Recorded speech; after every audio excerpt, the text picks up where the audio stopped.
Going to try a little something different today. Let's see if I can do this show without wearing any pants. On the air everywhere, this is New England Broadcasting.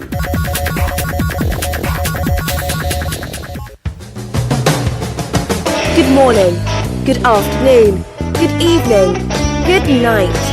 It's the Ron Van Dam Show. Hold on tight, things can get a bit weird, if you like that sort of thing. Well, apparently not.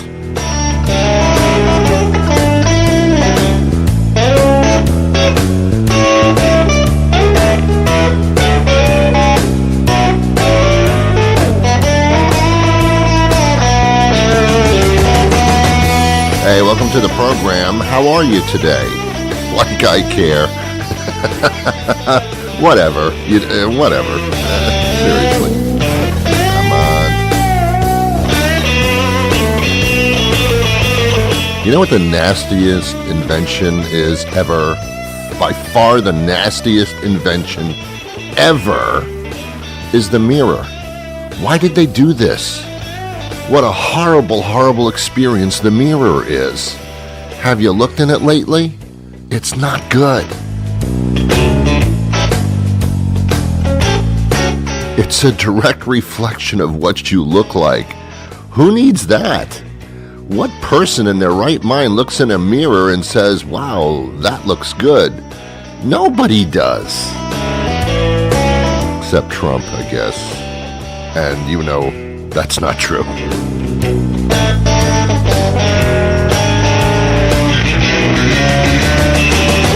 I heard about this invention, this skinny mirror. Have you heard about that? Apparently it's kind of warped a little bit so that it makes you look skinny no matter how big you are.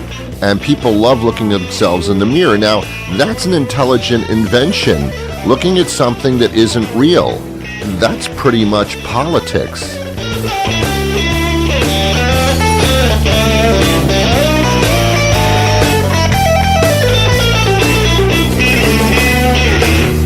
Why do you think so many people go to Disney World and Disneyland all the time and strip clubs and all that? Why do you think people go to those places? It's because they're fantasy lands. They're not real. We're escaping the realistic world. That's what we want to do. We're on this planet to escape it. Interesting. Let's get rid of the mirrors.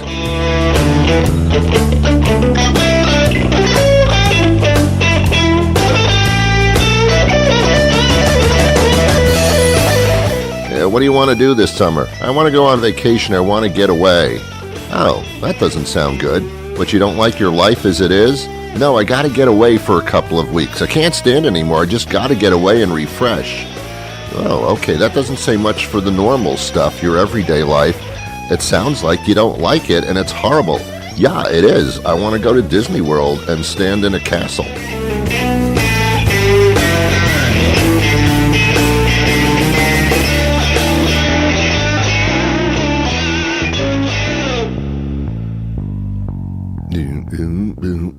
How are you?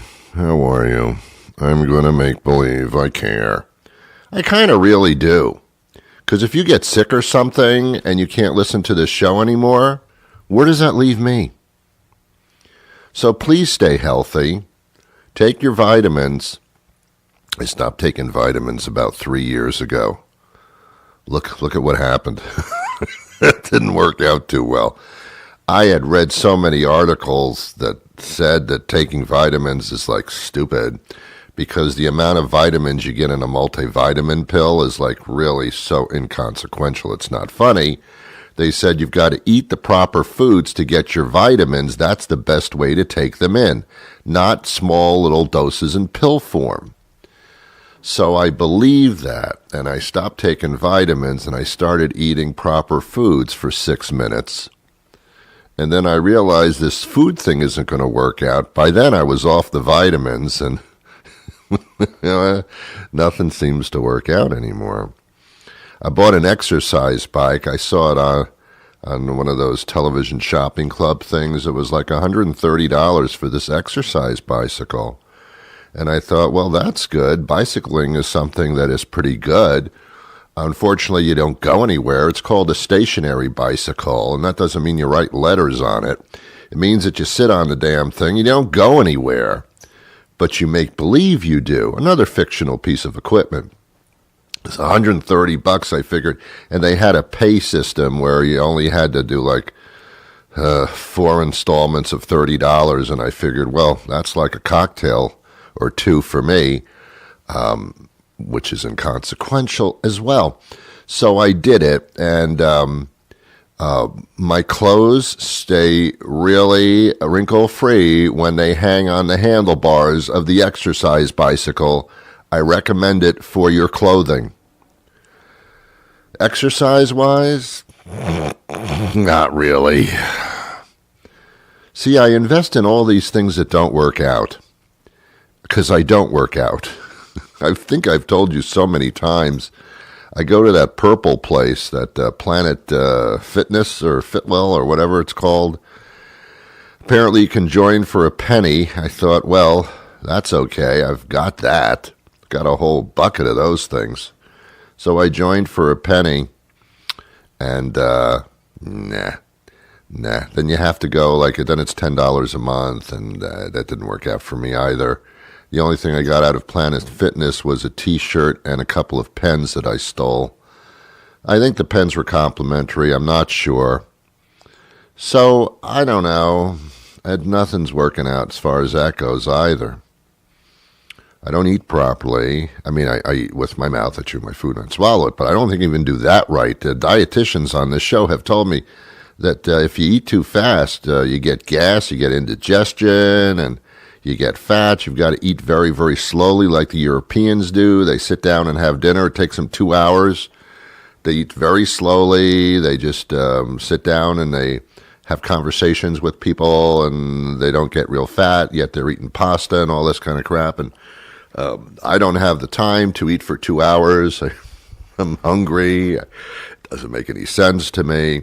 I stopped taking fish oil pills because I had read a report in the New England Journal of Medicine about 2 months ago that that doesn't make any difference. Fish oil doesn't work. It's ridiculous. That, again, the dosage of fish oil it would take to actually have any impact on your body is far more than what they put in any of those fish pills. And I didn't think fish oil worked anyway because I had fish when I was a kid. I had goldfish. I put them in the bowl. They died within 6 hours. And yet they're full of fish oil. They are fish. So that didn't work for them. So why is it going to work for me? So I stopped taking fish oil, and now my joints are creaking a little bit. I just don't know what to do anymore. I know more than anybody. I know more than Donald Trump. Because I've been doing this radio thing for 30 years. Ron, you don't even seem like you're 30 years old. I know. I'm not. I've been doing this for actually over 30 years. Interviewing thousands and thousands of experts, thousands of doctors, and everybody that wrote books and authorities on everything. So I've heard it all. I've heard it all. And yet is my life better? Not really. Doesn't matter. But that damn mirror thing bothers me. See, I don't only have an overactive bladder. I have an overactive mind. Yeah, I do. And I think there are pills for that too, but I'm not on this pill thing right now. I'm kind of off the pill thing. But I have an overactive mind. When I look at something, I don't just see it. I see through it, around it, with it. I mean, it's like a whole involvement. I second guess everything. I third guess. I fourth guess. I fifth guess. I sixth guess. I've got guesses more than I could possibly count. It's not easy having an overactive mind and accompanying bladder. Anyway, that's not your problem, is it? I don't know what your problem is, but I don't think that's your problem necessarily. All right, I do have a lot to say, and this is going to be kind of simple for you because all you have to do is just sit down and shut up, and I'll take it from here. The Ron Van Dam Show is intended for mature audiences. Oh, so that's what ironic means. Yes, honey. Yes, it does.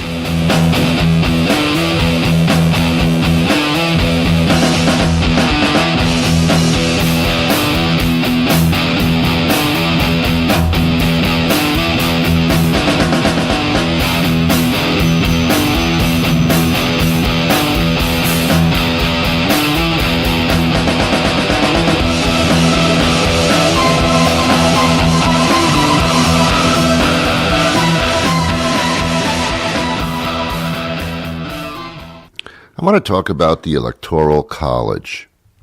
This is not Yale, where you spend a lot of money, buy a wing, give like a couple of $1,000s to the head of the athletic department. Not that kind of college. I'm talking about the Electoral College, this thing that was created a long time ago in order to make elections seem like they're fair no matter where you live in the country. So, unlike what you learned in school where you take votes, everybody raise your hand, the most hands win, that kind of voting, which I call, and we all call, the popular vote. That simply means what you think it does, the most votes win. Seems simple, couldn't be any simpler than that. Yet we in this country fucked that up because we had to come up with this Electoral College. I don't know why the word college is in there.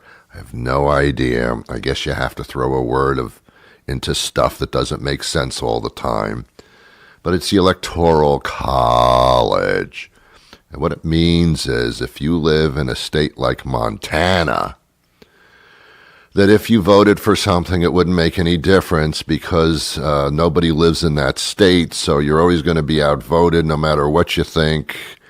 It doesn't matter because why even bother voting in Montana? There aren't that many people in it, so it's inconsequential in a popular vote, which would be votes from across the country. So they come up with this Electoral College. Now, it wasn't done for Montana, basically. It was done for the southern states. This was done at a time where there were slave owners. Remember that? And the slaves couldn't vote. Remember that? So there weren't that many people living in the South that could vote. And yet the slave owners had a lot of money, so they wanted their vote to count. So in that time, when the South and the Midwest were pretty sparse, they came up with this Electoral College thing. Let me tell you something, like everything else in our country, things changed quite a bit over the decades. The South is pretty well populated now with some pretty diverse people, all of whom can vote. Atlanta is like the southern hub of everything. Nashville, Florida, Texas is full of people. So is the Midwest. There's like people all over the place now. So the reason that we put the Electoral College together no longer exists. I believe the Electoral College should be stopped and dropped. Let's get back to basics. The popular vote. I don't care where you live. I don't care how much money you have. I don't care about anything anymore. Let's go back to the most votes win. If you're living someplace like Montana and you want your vote to count, then move. I mean, seriously, let's stop this bullshit. Don't penalize the people in New York and Los Angeles and Chicago, etc., because that's what you're doing. That's what you're doing. You're making it more significant for lesser populated areas, which makes no sense, and also there aren't many lesser populated areas left anymore. This country has shifted its balance of population considerably. Here's the biggest problem of all. The last 3 elections, starting in the year 2000, George W. Bush became president for 2 terms, he lost the popular vote, but won the Electoral College.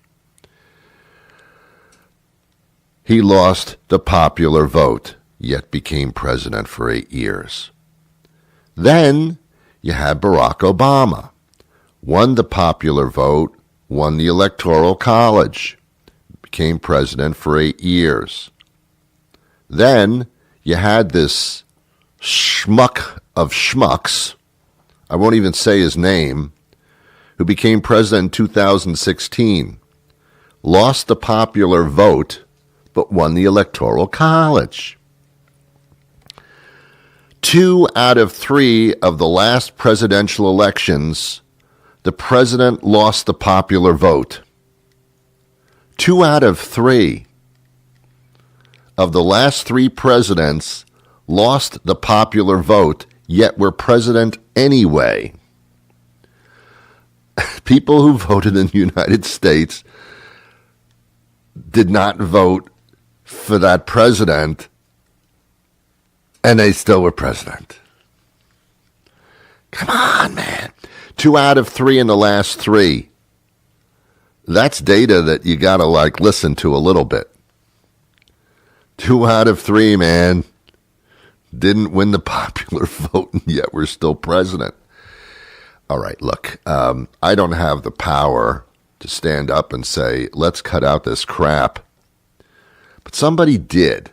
It was Elizabeth Warren, who no way, no how, no shape will be the next president. She's running for president. Ain't going to happen, Liz. However, she did make a big point of this yesterday at a speech at a gathering, telling the country that she believes that the Electoral College should be abolished, and this country should run by pure popular vote. The most votes wins. Well, I vote for that, and the reaction was incredibly favorable. Is it a coincidence that the last 3 presidents, the Democrat won by popular vote, the Republican George Bush, the Republican douchebag Trump, those Republicans lost the popular vote, both of them, but yet still became president. So the Democrats have a lot to gain by abolishing the Electoral College. I get that.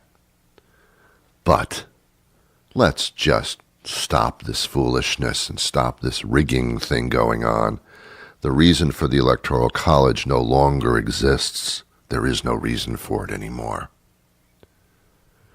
It would make a big difference. It would have made a big difference in 2016. By the way, I have perfect license to call President Douchebag Trump a douchebag because he calls people a douchebag from the White House. The exact term douchebag? No, but similar phrases are employed. This past weekend, President Douchebag tweeted about 50 times. Not one of those tweets was about the horrific terror attack in New Zealand, because the perpetrator of the attack was white, wasn't a foreigner in his definition. Okay, Trumpy, I mean, just every day you expose yourself more and more and more and more. I'm sorry I got a little political today, but I do believe the Electoral College should be dropped, and I do believe that there should be a push in this country to drop it because it is divisive. It is no longer needed, as I've stated so many times in the past 3 minutes. Do you agree with me? Doesn't matter. Doesn't matter. Doesn't matter. But we need to discuss these things. We really do.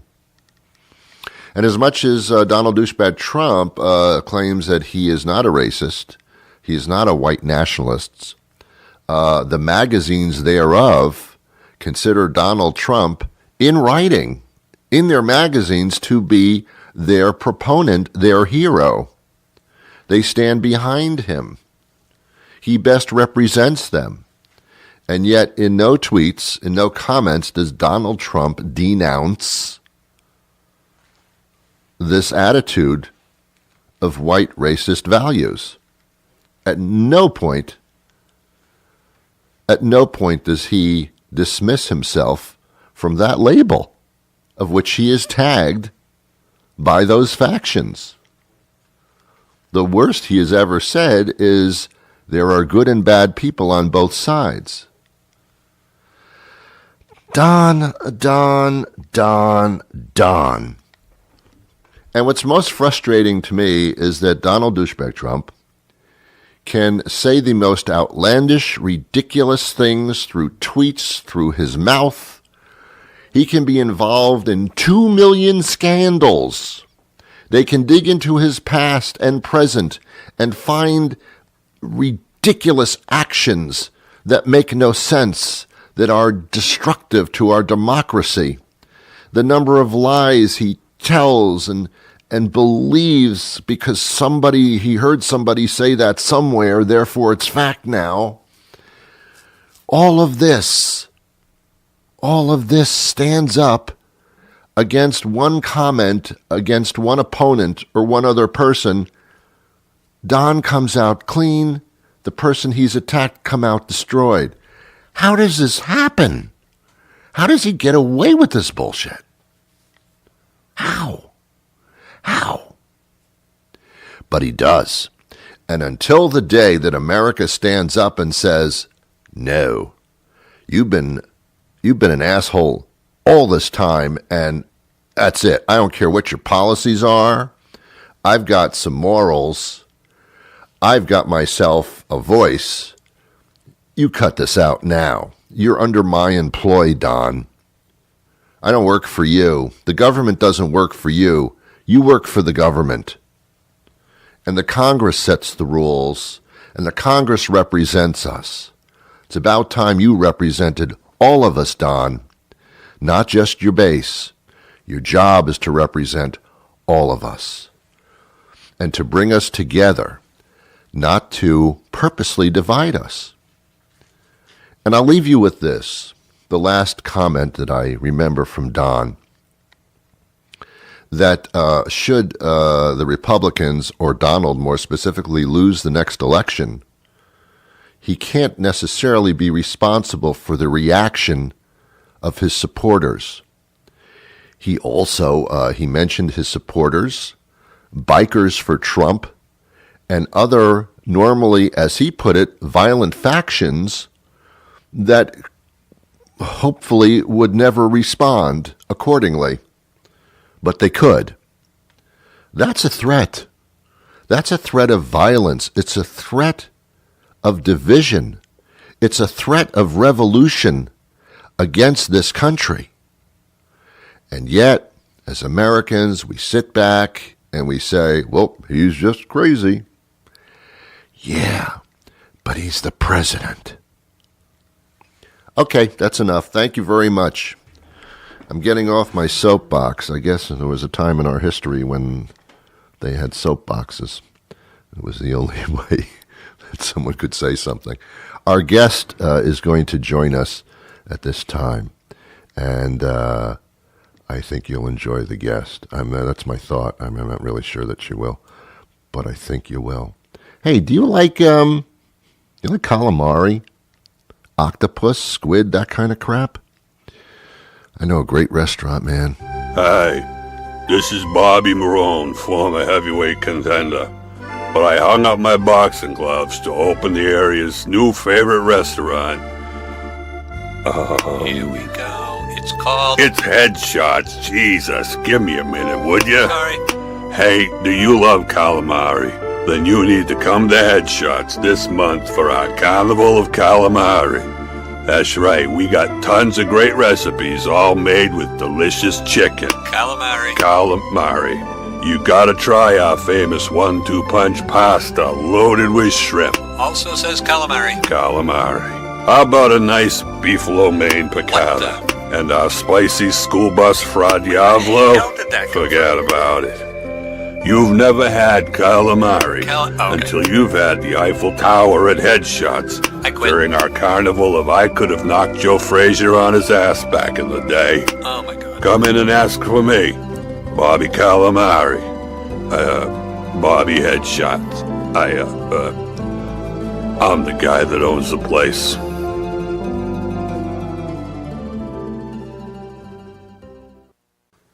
Hi, Edward. How are you? Good. How are you? I'm fantastic. Edward Lee joins us. He's a chef. He's an expert in the culinary world, done some television, and has authored books before this, and he builds houses. You do everything. All right. This is interesting to me. The book is called Buttermilk Graffiti, and we do a lot of interviews on this show with chefs about recipes and how chicken is good for you or frozen vegetables. But rarely do I get the opportunity to speak about it in a psychological sense, the how food has developed in our cuisine models through the years. This is kind of interesting to me. Where did the title Buttermilk Graffiti come from? So it's kind of a poetic shorthand for two things. Buttermilk represents the southern part of me, as I've grown up and lived in the South and love Southern food, and graffitis represents my childhood, growing up in Brooklyn, New York, and in a very immigrant, a neighborhood that was heavy with immigrants, and I grew up eating lots of different foods and exposed to lots of different cultures very early on.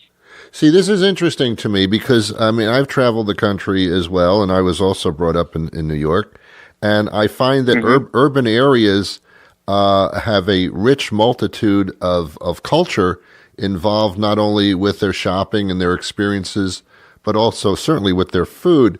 And then I've traveled to places in the South and other places in the Midwest where a hamburger and a hot dog is exciting.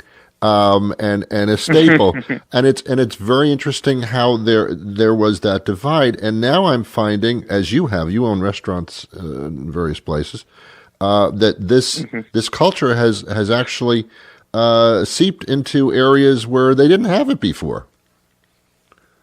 No, and in some ways I would argue it's actually flipping to the point where cities are becoming so expensive and the real estate's becoming so outrageous that a lot of immigrant families are actually moving away. And cities that were once this sort of incredible places of diversity are becoming really less diverse. And you're seeing these small towns and small cities across America where, quite frankly, the living is easier. There's jobs available. There's cheap housing, and you're seeing them come out here, and through that, you're seeing the food change, and you're seeing these cuisines coming up. For all accounts, Louisville's a pretty small-sized city, and we've got everything from African food to Peruvian food, Vietnamese food. Lebanese food. It's fantastic. And you're seeing this crop up in places that traditionally we all thought were like, well, these are all white people, and it's a monoculture. There's nothing here but hot dogs and hamburgers, and actually there's not, and it's a really exciting time to eat outside of the cities. Sure is. Even if you go to a supermarket, used to be just the staple items, and there was one small section of international foods, they called it. And now it's aisles and aisles and seeping into what we thought were the normal aisles. It's fantastic. And those of us that love food are kind of in heaven now. I remember a time not too long ago when no one knew what lemongrass was. There you go. And if you found lemongrass, it was like some weird thing and like ground up in a frozen jar or something. And now you can find fresh lemongrass almost everywhere you go. And that speaks a lot to where where food is going. Listen, I always think of grocery stores as kind of this sort of little window into our cuisine, because it's really where people shop. And if you look at the grocery stores and how they're changing, you really can see people are they're cooking a lot more at home than they used to, and B, they're cooking way more interesting things at home, and they're being influenced by all, the television, the books, and the media, and the radio shows like yours. Like there's a lot of this, and it's really changing the landscape of food permanently. Is this country like behind? Because I've traveled to Europe as well, and there is so much of a melting pot now, certainly in Europe, and there has been in the past. It seems like in our country here, we're just starting to appreciate that.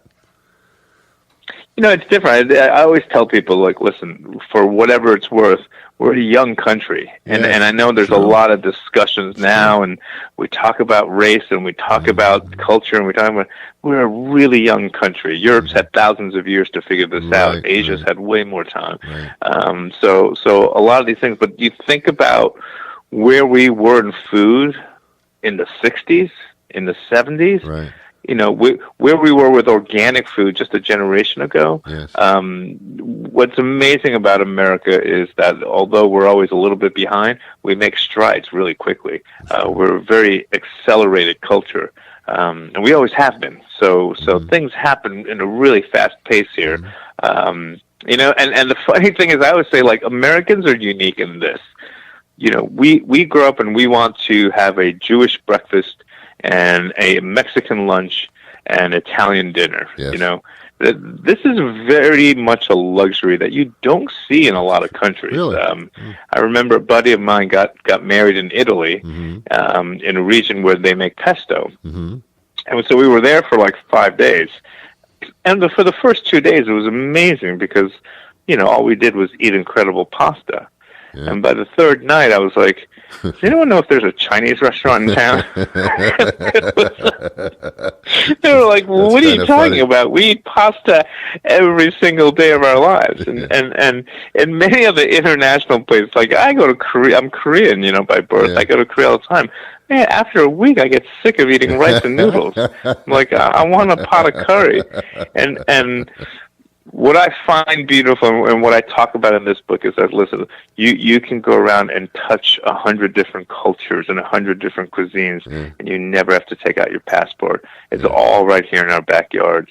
And if you live anywhere near even a small metropolis, I guarantee you there's great ethnic food right in your backyard. And we should all go out there and explore a little more. You also get into the book, like, why food is such a centerpiece for everything that we do on a daily basis. It's part of our being. Obviously, we all have to eat, but what that magnet is with food has to be tasty and wonderful, and it's amazing. I know. Just on another note, when I was growing up, I didn't know what spices were. My mother just put stuff in a pan, put it in the oven at 350, and when it was tough enough to eat, we ate it. We didn't. I mean, that was the way it was, and it really was. There were no spices, just salt, Anyway, this book, it's more than food. It's actually an examination of ourselves and our pleasures and our how we sustain. The book's available everywhere. Buttermilk Graffiti, I assume everywhere.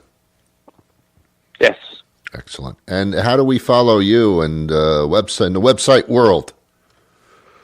In the website world, you can follow me on my website, www.chefedwardlee.com. I'm on Instagram, Facebook, all the social media things, Chef Edward Lee. Cool. I'm around, I'm about, I'm always talking, and I'm always on tour somewhere. Fantastic. They only give me 10 minutes. I could probably talk to you for hours, but can't do it today. Buttermilk Graffiti, great book. Thank you so much for your time today, Edward. Thank you for having me. Take care. My time with you has come to an end for today, but fear not, I'll be back again tomorrow with a brand new show. I hope by then we can get along. Until then, I wish you peace.